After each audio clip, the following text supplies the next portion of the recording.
ففروا إلى الله إني لكم منه نذير مبين.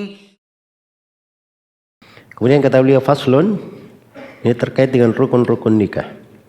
Kata beliau wala yasihhu aqdun nikahi illa biwaliyin wa syahidai adlin. Tidaklah syah akad nikah tidak syah kecuali dengan wali dan dua saksi. Iya, karena di ayat-ayat itu ketika disebut pernikahan itu dikesankan adanya wali. Wala tunkihul musyrikina hatta tu'minu. Itu khitabnya kepada walinya perempuan. Kalian wahai para wali, jangan nikahkan anak-anak perempuan kalian dengan orang musyrik sampai si musyrik itu beriman. Ya, wa ankihul ayama minkum wasalihin. Nikahkanlah dari laki-laki dan perempuan budak kalian. Itu kan arahnya kepada aulianya, kepada wali-walinya, bukan kepada dianya langsung. Nah, ini menunjukkan bahwa perlu wali. Telah syah dari Nabi Shallallahu Alaihi Wasallam dalam banyak riwayat, antaranya hadits Aisyah, riwayat Abu Dawud, At-Tirmidzi dan Ibnu Majah. Nabi Shallallahu Alaihi Wasallam bersabda, "La nikaha illa biwali, la nikaha illa biwaliyin wa syahidai adl." Tidak ada nikah kecuali dengan wali dan dua saksi yang adil. Iya, dua saksi yang adil. Baik. Jadi itu tegas ya bahwa tidak boleh nikah kecuali dengan wali. Kemudian harus ada dua saksi yang adil. Dan ini juga tidak ada silam pendapat di tengah para ulama. Ini tidak ada silam pendapat di tengah para ulama bahwa harus ada dua saksi yang adil. Iya, maka dihadirkan dari dua saksi dari orang-orang ahlul khair, orang baik dan salih untuk menyaksikan. Kemudian kata beliau rahimahullah, wa yaftakirul wali wasyahidani ila sittati syara'id. Kalau sudah dipahami bahwa nikah itu harus dengan wali dan dua saksi, maka pada wali dan saksi itu harus terpenuhi 6 syarat. Ila sitti syara'id. Diperbaiki itu ya tak marbutannya. Ila sitti syara'id. Yang pertama al-Islam. Yang pertama keislaman. Karena wali itu tidak boleh kafir. Ya, tidak boleh kafir. Allah telah tegaskan wal mu'minuna wal mu'minatu ba'dhuhum awliya'u ba'd.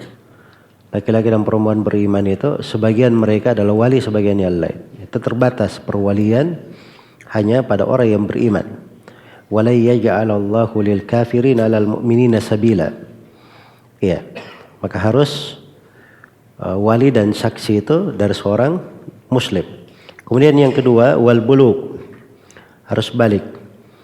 Ya, sebab anak kecil tidak bisa menjadi wali dan saksi menurut kesepakatan ulama. Yang ketiga wal aqlu, berakal atau waras. Ya, sebab kalau walinya tidak waras itu tidak bisa menjadi saksi. Yang keempat wal hurriyah, kemerdekaan, dia merdeka.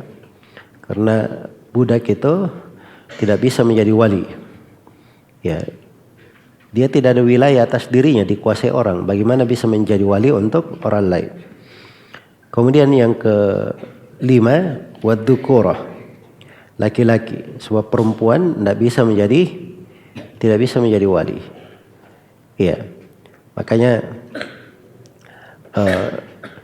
syah dari Nabi Sallallahu Alaihi Wasallam, beliau bersabda, la tuzawwijul mar'atu al-mar'ata. Ya. Wala tuzawwijul mar'atu nafsaha. Tidak boleh perempuan itu menikahkan perempuan lain dan tidak boleh perempuan itu menikahkan dirinya. Kemudian yang keenam wal adalah.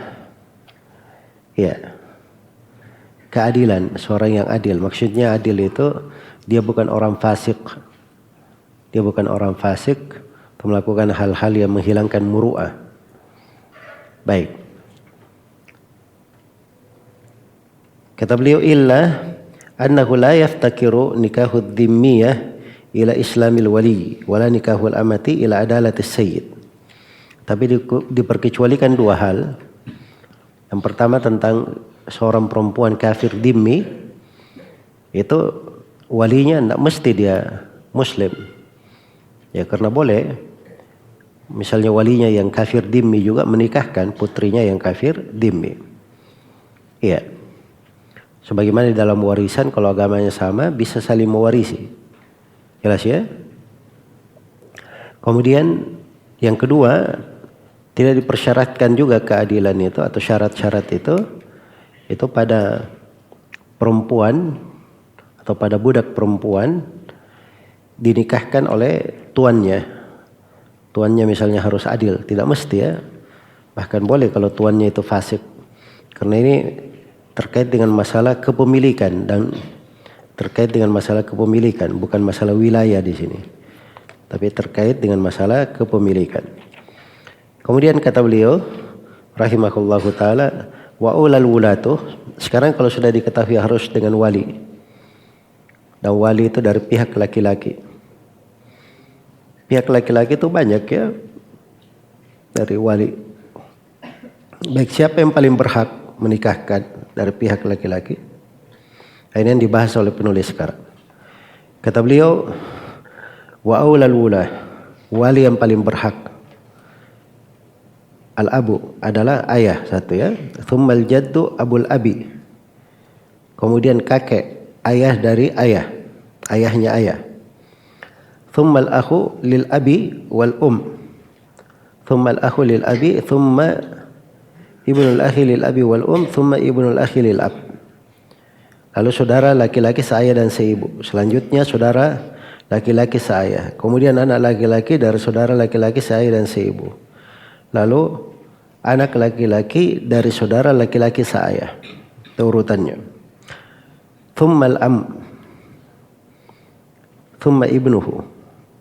Selanjutnya paman. Kemudian anak paman. Anak paman. Iya. Tsumma ibnuhu. Ala hadha tertib. Di atas tertib ini. Jadi itu urutannya seperti itu ya. Sesuai dengan urutan laki-laki tadi. Fa idza udimatil asabat fal maula al mu'tiq thumma asabatuhu thumma al hakim. Apabila asabahnya tidak ada, ya maksudnya ahli warisnya tidak ada, sisa ada asabah, asabahnya juga sudah tidak ada, maka itu yang terakhir dari pewaris adalah pemilik wala. Karena itu menjadi wali itu cuman orang yang mendapat warisan dari dia kalau dia meninggal itu menjadi wali, tapi hanya dari pihak laki-lakinya saja. Dari pihak laki-lakinya. Ya kalau sudah tidak ada, kemudian pemilik wala yang membebaskan budak, kemudian asabahnya. Asabah si pemilik wala ini. Kalau tidak ada barulah al-hakim. Barulah al-hakim. Pemerintah. Karena Nabi SAW bersabda, as-sultanu waliyu man la waliyalah. Pemerintah itu adalah wali bagi orang yang tidak memiliki wali. Iya. Itu tertib kalau di kondisi normal dan biasa. Iya. Kondisi normal dan biasa. Tapi harus saya ingatkan ya, ini kadang teman-teman juga dia lamar anak ke bapaknya tidak setuju. Oh kan kalau bapak tidak setuju boleh kakeknya. Ya, kakeknya setuju. Akhirnya ribut antara bapak dan kakek. Gara-gara itu. Ya kakeknya tidak setuju lagi.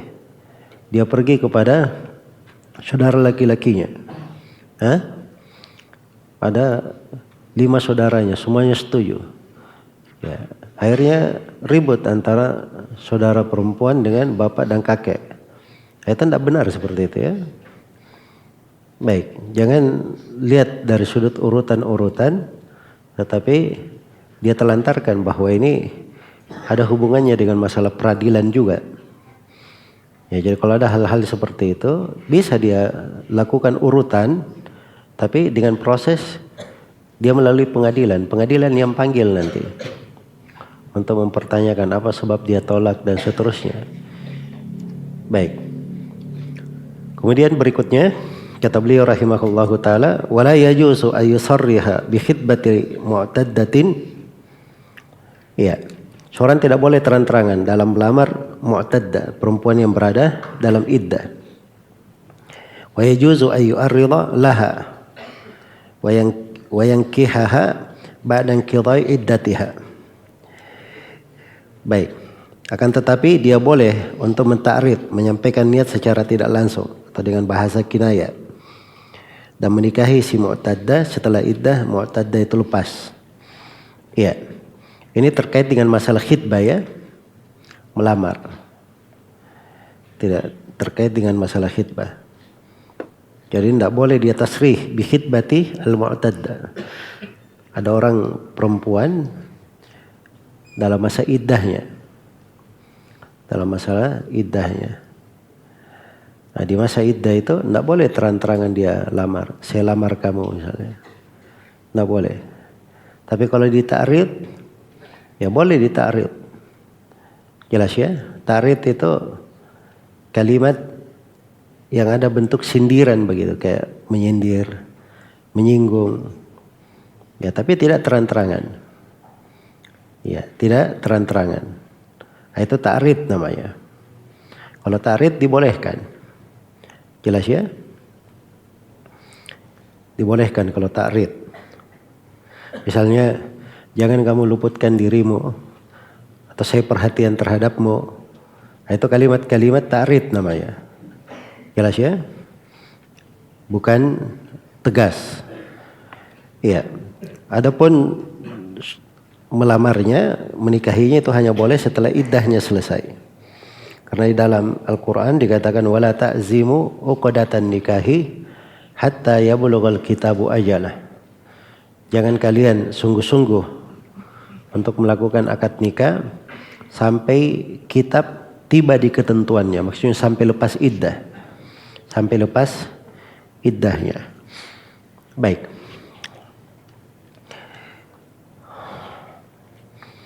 Kemudian kata beliau rahimahullah, wan nisa'u ala darbain, bikrun wa thayyibun.